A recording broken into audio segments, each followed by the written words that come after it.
What is up, people? Hope you're all good. We're gonna get straight into this video and I'm gonna show you guys how I make my egusi. So we're gonna need a couple of chopped tomatoes, 2 red bell peppers, 2 scotch bonnets, 3 cloves of garlic, and some spinach. I'm gonna use some oyster and shiitake mushrooms for this, and of course egusi seeds. Got some bitter leaves as well that I'm going to be using. I've got a couple of onions that I'm going to be chopping up and putting into a blender with the chopped tomatoes. Because my blender is quite small, I'm going to do this all in stages, but essentially we're blending the scotch bonnets, the cloves of garlic, the chopped tomatoes, the bell peppers, all together.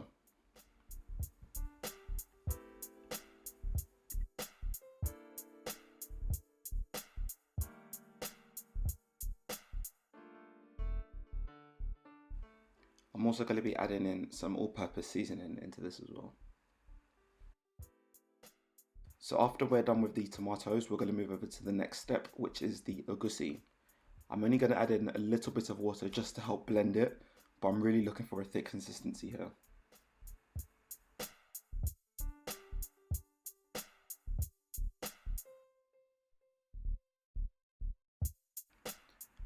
Next, I'm going to chop up my mushrooms. I'm using shiitake and close cut mushrooms. The reason why I'm using 2 different ones is just to switch up the texture in the egusi.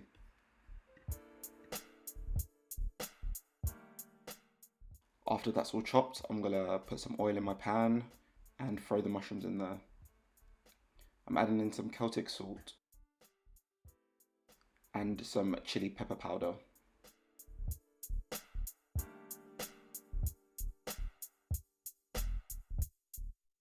I'm also going to add in some bitter leaves, which is not only great for digestion, but also helps with detoxifying the body, and it also adds a whole new flavour to the dish as well. Next, I'm going to oil up a bigger pot and add 1 chopped onion to it. I'm going to add in some chili pepper powder, some more Celtic salt, and I'm going to add in a bit of the tomato stew that we blended. This is going to kind of give the illusion that we're using palm oil, even though we're not using any of that. And then once that's cooked down a bit, I'm going to add the rest. I'm also going to be using some clove basil, which is also known as scent leaf, or Efirin in Yoruba. It's great for aiding digestion and also has anti-inflammatory properties. Next, I'm just going to add in the mushrooms.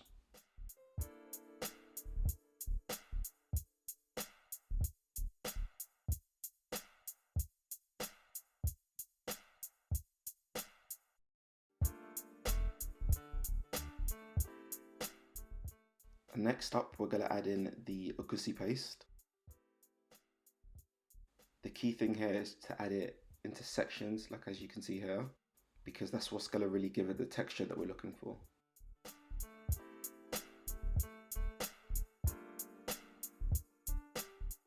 I'm going to add my locust beans in now. I really should have put them in before I put the mushrooms in, but it doesn't really matter, so I'm just going to add them in now.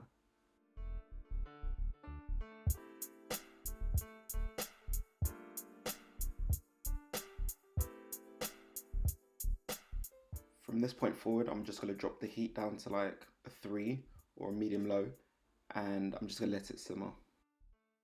Because I added in the locust beans after I added in the egusi, I'm just kind of trying to turn it over just so the locust beans drops a little bit without breaking the egusi.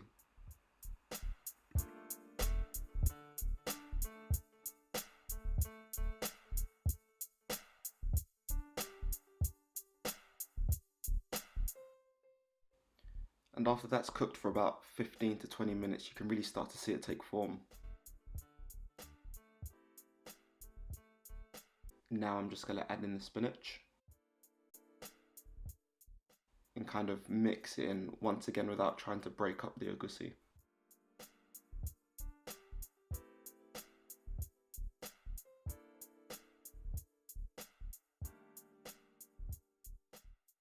And after working the spinach into the egusi, we move on to the final part, which is the eba. this essentially is just cassava flour and hot water.